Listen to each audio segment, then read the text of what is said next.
My name is Asadullah Sokal, and I'm from Bamiyan province of Afghanistan. It's in central part of Afghanistan.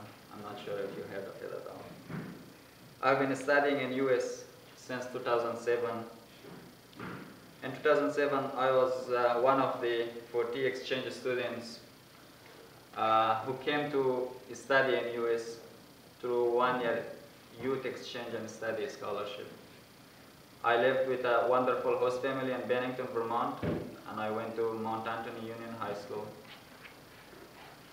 I studied my second year at London Institute with full ride scholarship and graduated from this amazing school in 2009. So I went to prom 2 times. Now I'm one of the Make a Difference scholars at Green Mountain College. I'm getting my Bachelor of Science in Sustainable Business in May 14, 2013 from Green Mountain College. My parents are illiterate. They never had the opportunity to go to school. I'm the first person graduating from high school and now from college. My younger sister is the second person who just graduated from London Institute and now she studies at Rutgers. From the parents that never had the opportunity to go to school and to get educated, I have come a long way in my journey, but it hasn't been an easy one. I'm keenly aware that I'm speaking in a country where the tragic attack on World Trade Center took place. On September 11, 2001, 2 planes crashed the World Trade Center and over 3,000 of innocent people were killed. During this tragic event, I was 11 years old and living on the Bobo Mountain in refugee camps in my province, far from my city in Afghanistan. So you wonder why I'm talking about September 11 here. Why September 11 is relevant to my life in another corner of the world. I'm going to tell you now. I grew up in a country that was controlled by Soviet Union for almost 10 years, from 1979 to 1989. The Soviet captured every province by bombing the villages and shooting the people. They killed thousands of people in those 10 years and put landmines all around the country. For those 10 years, the Soviet army destroyed everything: Afghan society, the infrastructure, the economy, and the list goes on. Finally, in 1989, the Afghan people forced the Soviet army out of Afghanistan. I grew up in a country that experienced civil war and ethnic conflicts, starting from the withdrawal of Soviet Union and ending in 1996 with the coming of the Taliban. Who heard of the Taliban? Everybody. Ethnic groups fought with each other for powers and possessions. I remember one thing about the Civil War: escaping from my town to another district with my relatives on a Russian dump truck. My father did not come with us because he had to stay to protect our house and belongings. My mother had to help her 6 young children to get on and off the big Russian truck every day. My family with 5 others lived in a mosque for 6 months during the Civil War.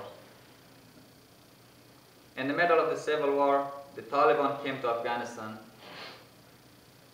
In early 1990s, a group of around 20 Taliban leaders entered in Afghanistan from Pakistan and formed the Taliban Party. People were really happy that these religious students came to Afghanistan believing that they would rescue the people from the Civil War. People did not know anything about the Taliban. We just knew that they were religious students and we hoped that they are going to be good people. When those Taliban leaders entered in Afghanistan, the Pashtun-dominated provinces in southern and eastern parts of Afghanistan immediately joined them. These Taliban leaders created a strong army in Kandahar province. Then they attacked the capital of Afghanistan, Kabul, as well as Bamyan and northern provinces. The Taliban captured the northern provinces of Mazar and others from Northern Alliance in 1998, and they massacred over 10,000 people. After that, the people of Afghanistan understood that the Taliban are not just religious students, they are terrorists from all over the world linked to Al-Qaeda. I go to Afghanistan every 2 years to visit my family and friends. Every time that I visit, it refreshes my memories of the Taliban. Every time that I visit, I pass by the mountains where the Taliban entered Bamyan in 1998.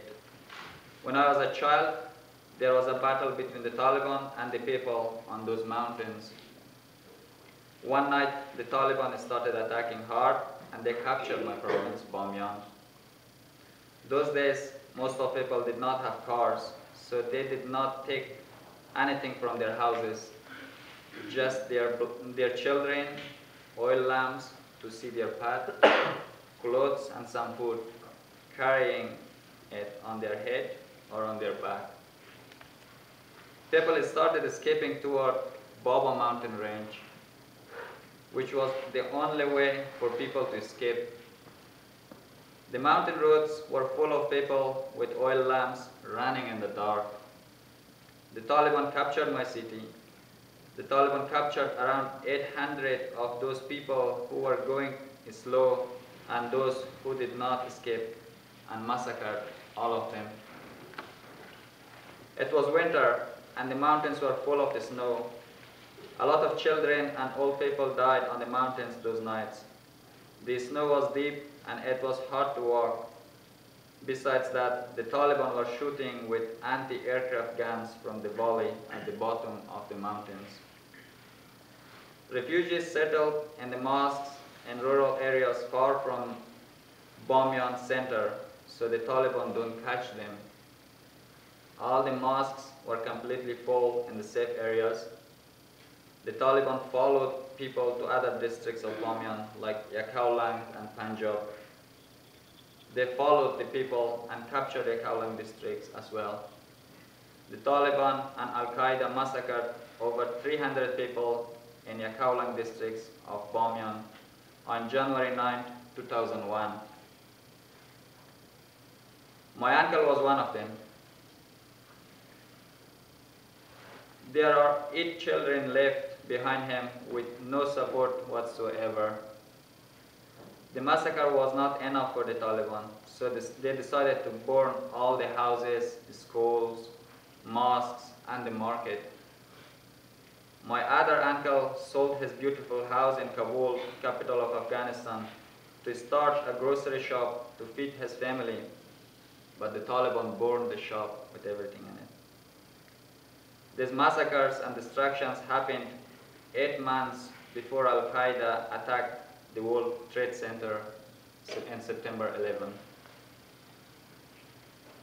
For 3 years, we were refugees in our own country, escaping from one village to another, living in tents and mosques.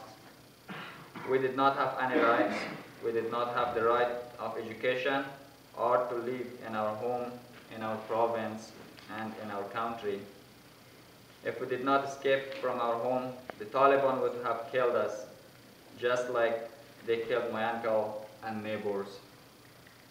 From 1998 to 2001, my siblings and I couldn't go to school for 3 years. By 2000, the Taliban captured 90% of Afghanistan. Afghanistan became the center for the Taliban and Osama bin Laden from 1996 to 2001. I witnessed the cruelty of oppressive regime of the Taliban when I was less than 11 years old. The fundamentalists group of the Taliban and Al-Qaeda did not and will never have any respect for the people. They massacred the people, burned houses, mosques, and schools, and the whole cities in Afghanistan. On September 2001, I was a kid living in a refugee camp in Baba Mountain. I clearly remember that moment. I brought a load of wood from the mountain for my mother to cook dinner. I entered the room and saw my parents listening to the radio, but they were completely in a shock. My parents told me about the attacks on World Trade Center. They told me that over 3,000 people lost their life in this attack. It was really a big tragedy for the entire world, especially for those people who lost their loved ones. After September 11, the radio broadcasted that United Nations, United States of America, and NATO troops were going to attack on the Taliban. It was the most important news I have ever heard in my life. People were suffering from that situation. There were not any jobs, and we did not have any food to eat. If the United States did not attack on the Taliban, we were afraid that it was going to be the last winter for many families because of the lack of food, shelter, job, healthcare, and the list goes on. The US and NATO troops captured Afghanistan from the hands of the Taliban. When it was safe, we returned to lovely but destroyed city Bamyan. In Bamyan, all the houses were burned and the weather was cold. In this time, a lot of people were living in the caves curved around the destroyed Buddha statues. There were 8 of us living in a small cave. It had a small door, and we had to lower our heads to get in the cave. There was a wood-burning oven in the middle of the cave where my mother cooked the bread and the food for us. When my mom was cooking the bread or boiling the water, the cave was full of smoke, and it was really a bad situation. We had to wait outside. If we waited inside, our eyes were tearing from the smoke. We were happy to be back in Bamyan, but we were angry and sad that all the houses, schools, mosques, and everything were destroyed.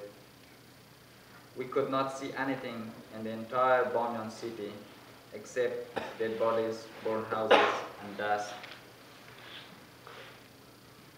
I remember when we returned to Bamyan and we passed from in front of the Buddha statues in October 2001.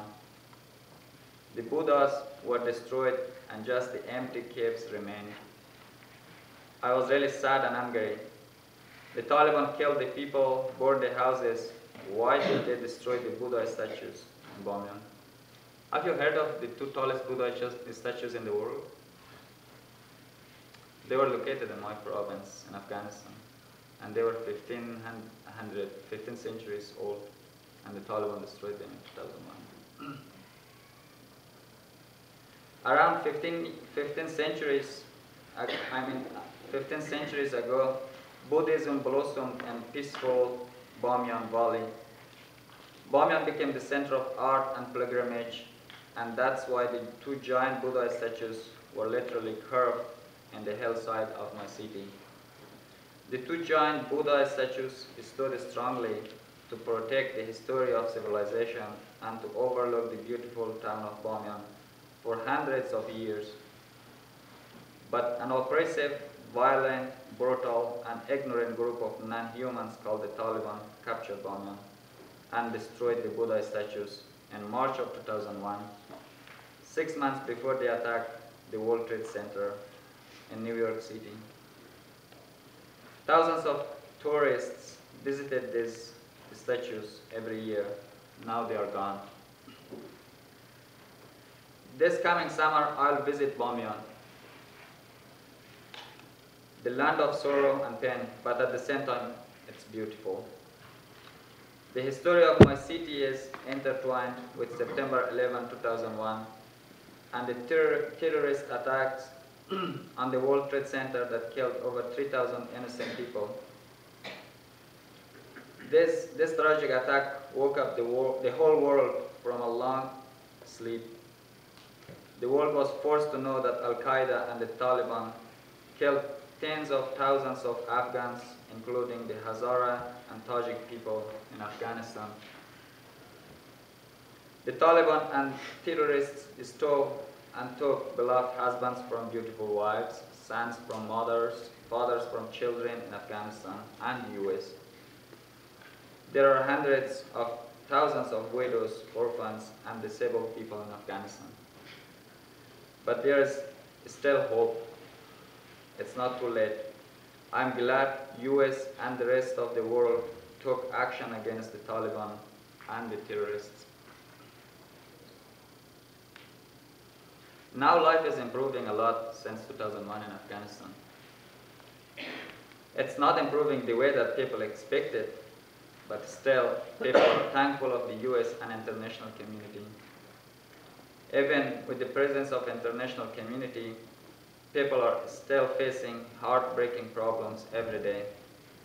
The major problems are the Taliban and suicide bombers, poverty, illiteracy, opium growth, and addiction, and inequality. The ethnic groups are not represented fairly in the government. The students do not have enough teachers and classrooms. So for 10 years, I was 11th grade when I came to US in 2007, and before that, all those 11 years, I studied under the tent, and I walked to school, and most of the days we even didn't have teachers. There are not enough universities. 25% out of 120,000 students go to college every year. There isn't electricity, running water, and asphalt roads in many provinces. So for my family, we don't have running water. We have a donkey. Have you seen, any of you have a donkey? In my province, most of the families have donkeys, and they go to the river and load the jugs of water on the donkey and carry it home for water. As I grew up in Afghanistan and saw all these problems, I decided to help the people of my country, which has been my dream since my childhood. The greatest gift I could give the people of my country is the education that I will get from the United States of America. These 5 years studying in US have been the best years of my life, especially my college experiences at Green Mountain College. Green Mountain College is an environmental liberal arts college located in Fulton, Vermont. There are 700 students at this school. The school offers 23 majors and 21 minors. The number of students in each class ranges from 15 to 30 students. So it has been a good experience studying here. The relationship between students and professors is exceptional at Green Mountain College. Professors are always there to help the students in class and out of class. My professors are not just the typical professors who come teach the class and then leave, but they are my best friends now. Deciding to pursue my business degree at Green Mountain College has been the best and the most important decision that I have ever made in my life, and I will not regret it. I encourage students to think of studying environmental studies because of environmental challenges such as natural resource and clean water scarcity and climate change. They are the biggest challenges in the human history after terrorism. For example, we soon run out of oil. We won't be able to drive those cars that are parked outside. I encourage you to take action uh, whether by awareness or studying and using the great schools available in US. There are millions of kids your age that will not be able to go to college. When you go to college, I encourage you to choose a smaller school like mine because there is a sense of family, community, care, and support. If you want to develop your leadership and get the liberal arts and environmental knowledge, come to my school. Youth, you are the backbone of your society, and you have the energy and potential to change your society. Youth has done this in the past, they are doing it now, and they will do it in the future to come. The spring of Middle East have been a youth-led movement. Many of those Middle Eastern youth studied at your schools and universities in US through exchange programs or came privately. They studied US history, the American legislation system, individual liberties and rights. They empowered themselves at your schools to start movements in their countries. They have changed the history of Middle East forever. Now, I want to challenge you with a question. Have you taken the advantage of all these opportunities that you have? What have you done for your country? And what are you planning to do? Think of the food system in US. Think of US dependency on oil. Think of unequal distribution of wealth among poor and rich. Environmental challenges, population growth, inequality, and dependency on oil, and many others are serious problems. Take advantage of all these great schools, especially the environmental art schools, to empower yourselves to solve at least some of these problems. Let me ask you a question. What do you think when you hear about the word environment? Okay, let me tell you my answer. Before I came to GMC, I was thinking of things out there like Amazon rainforest, and Kyoto Protocol, as most of us do. Now I think of fighting for our future. I experienced the war on terrorism, but I can state that the environmental challenges are the bigger obstacles on our way than terrorism. I'm a business major student, but now I think of everything around us. The food we eat, the water we drink, the air we breathe, the job and economy, our waste. We have to be concerned about our environment because we are part of the nature and the environment. This education that I'll get from here is the first gift for my country. After graduating from grad school, I'll go back to Afghanistan to help rebuild my country and to protect the environment over there. The second gift is going to be 10 libraries at different high schools in 4 districts of my province. This semester, I'm registering a nonprofit. Through this nonprofit, I will build the 10 libraries in those districts. I have already raised around $18,000 for the first library project. There are more than 4,000 students at my high school and in Bomian, but they never had a library. So I'm building the first library by 2014 there. And here I conclude by saying that we are victims of terrorist attacks. It doesn't matter if we are Afghan, American, Christian, Muslim, Jewish, Hindu, or atheist. The terrorists and the Taliban massacred thousands of people in Afghanistan, and they are still killing thousands of people by suicide bombing in Afghanistan, India, Pakistan, and Iraq. I'm a Muslim, and I am a victim of terrorists and the Taliban attacks. I believe we must think about what we as citizens of the world can do to make a difference. At least we should try to make this world a little better. We should fight against ignorance, stereotypes, misconceptions, and environmental problems. We should help our brothers and sisters in any corner of the world. If we do not try, then we'll let evil succeed. As Edmund Burke said, all it takes for evil to succeed is for a few good men and women to stand by and do nothing. Let's stand against every massacres and terrorist activities in every corner of the world, because we all share the value of being human.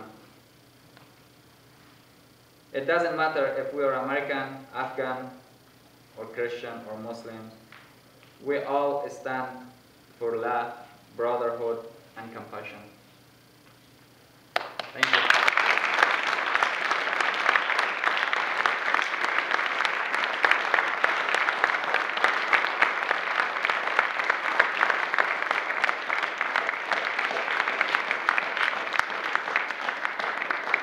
Thank you. I hope I didn't bore you to fall asleep. Have a good day, everybody. Good night.